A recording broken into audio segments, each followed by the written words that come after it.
한국공인회계사회가 추천하는 각 분야 전문 공인회계사들이 전해드립니다. 세금 줄여주는 솔루션 코너 절세미녀 시즌2. 자, 오늘은 스타트업 세무 전문가 최평국 회계사 나오셨습니다. 안녕하십니까? 어서 오세요. 안녕하세요. 스타트업 세무 전문가 최평국 회계사입니다. 네. 사실 요즘 많은 분들이 스타트업에 도전하는데요. 이 스타트업 세금과 관련한 절세 방법을 알려주신다고 합니다. 먼저 주제부터 함께 확인해 보도록 하죠. 네. 이 대표 기술이 드디어 빛을 발하네요. 나뿐 아니라 투자자 반응이 굉장히 좋은데요. 회사 직원들이 고생했는데 다행히 신제품 반응이 좋네요.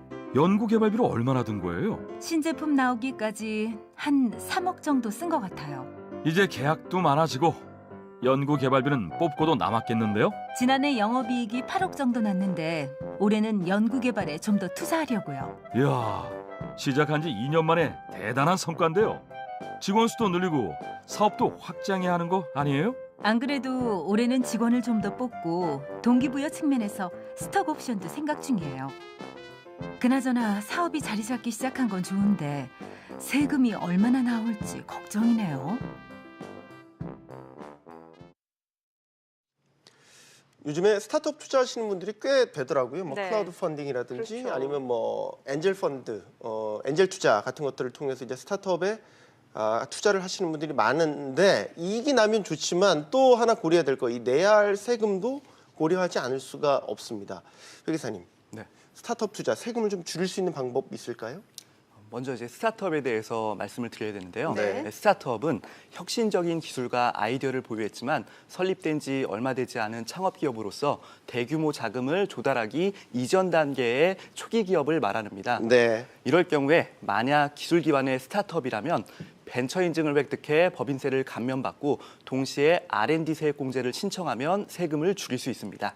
세금을 줄일 수 있는 방법 두 가지 솔루션을 주셨는데 네. 먼저 벤처 인증을 받으면 이제 법인세가 감면된다라고 하셨는데 벤처 인증 여부에 따라서 내야 할 세금이 크게 차이가 나나 봐요. 네, 벤처 인증을 받게 되면 무려 1억 5천만 원의 세금을 줄일 수 있습니다. 예. 앞선 사례를 살펴보면 R&D 비용으로 3억을 지출하고 네. 영업이익이 8억이 났다고 가정했을 때 일반 기업일 경우에는 1억 5,400만 원의 세금을 내야 하지만 네. 벤처 인증을 받게 되면 200만 원의 세금만 부담하면 됩니다. 네, 세금 대부분을 내지 않아도 그러게요. 되는군요. 저 네. 표를 보면 말이죠. 이렇게 세금 차이가 이렇게 크게 나는 이유가 뭔가요? 벤처기업 육성에 관한 특별조치법에서 정한 요건을 충족하는 벤처기업에게는 최대 5년간 법인세의 50%를 감면해주고 있습니다. 또한 중소기업이 R&D에 투자한 경우 R&D 지출액의 25%를 세액공제해주는데요. 네. 앞선 사례에서 50% 법인세 감면으로 7,700만 원, R&D 세액공제로 7,500만 원을 각각 절세할 수 있습니다. 그러므로 창업한 스타트업이라면 서둘러 벤처 인증을 받으시는 게 좋습니다. 그렇군요. 이렇게 좋은 혜택을 받으려면 벤처 인증이 우선 돼야 될 것 같은데 이 벤처 인증과 R&D 세액공제 받으려면 어떻게 해야 되나요? 먼저 벤처 인증의 경우 소위 말하는 벤처 캐피탈과 같은 적격 투자자로부터 투자를 받거나 기술 보증 기금 등과 같은 기술 평가 기업으로부터 평가를 받는 방법이 있습니다. 한편 R&D 세액공제의 경우에는 기업부설 연구소를 설립하고 네. 연구소 내 전담 인력을 배치해 연구노트 등으로 R&D 활동을 기록하고 정리해야 합니다. 네. 예. 스타트업에는 이렇게 세금 혜택이 많은데 스타트업에 투자한 투자자도 있지 않습니까? 요즘 뭐 이제 엔젤 클럽 같은 것도 많이 활성화되어 네, 있는데 네.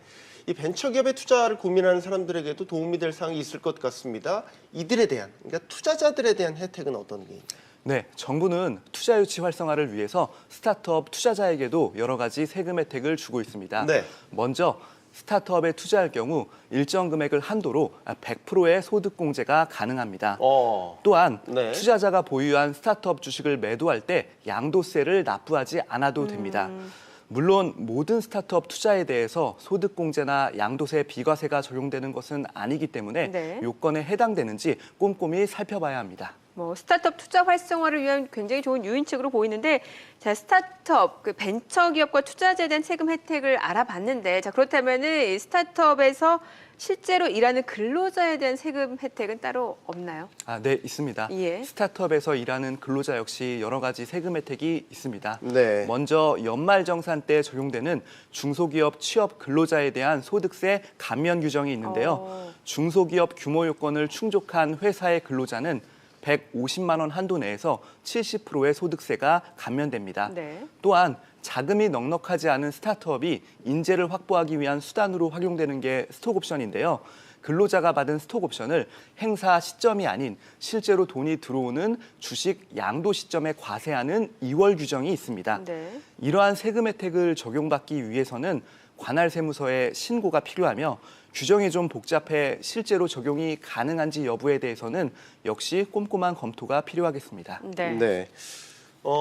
정부가 지금 스타트업 근로자에게 혜택을 주는 것은 중소기업의 고용을 유지하기 위한 방편으로 보이는데 네. 고용을 많이 한 기업의 경우에도 세금 혜택이 있다면서요? 네, 맞습니다.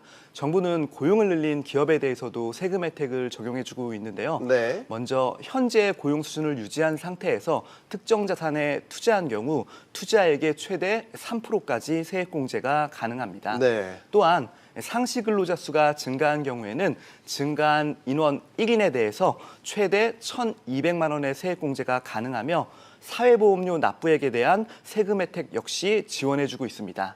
이러한 세금 혜택은 규모가 상당히 크기 때문에 놓치지 않고 신청하면 세금을 줄일 수 있습니다.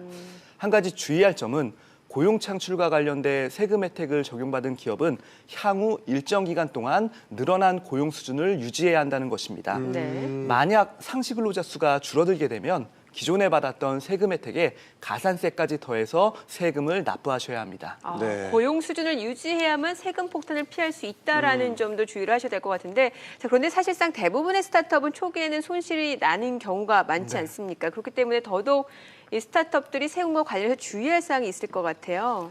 말씀하신 대로 많은 스타트업들이 손익분기점을 넘기지 못하고 손실을 내고 있는데요. 네. 중요한 것은 손실이 발생하는 스타트업이라고 할지라도 반드시 회계장부를 작성해야 한다는 것입니다. 장부 작성을 통해 손실을 기록하고 이를 관할 세무서에 신고하면 향후 이익이 발생했을 때 해당 이익에서 과거 손실을 공제할 수 있어서 세금을 줄일 수 있습니다. 예. 이러한 손실액은 발생일로부터 10년간 적용이 가능합니다.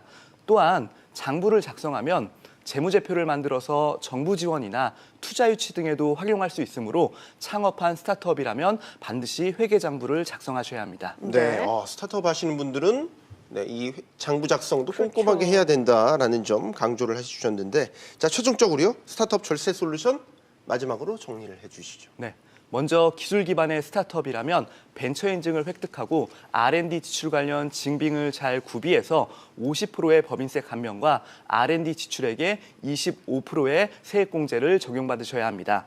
둘째, 고용이 증가하는 스타트업은 고용 창출과 관련된 각종 세액공제를 챙기는 게 중요합니다. 마지막으로 손실이 발생하는 스타트업이라고 할지라도 장부를 작성해 향후 발생되는 이익에서 과거 손실을 공제해 세금을 줄이시는 데 활용하시길 바랍니다. 네. 자, 오늘 스타트업 절세 솔루션에 관해서 최평국 회계사와 이야기 나눠봤습니다. 감사합니다. 잘 감사합니다. 들었습니다.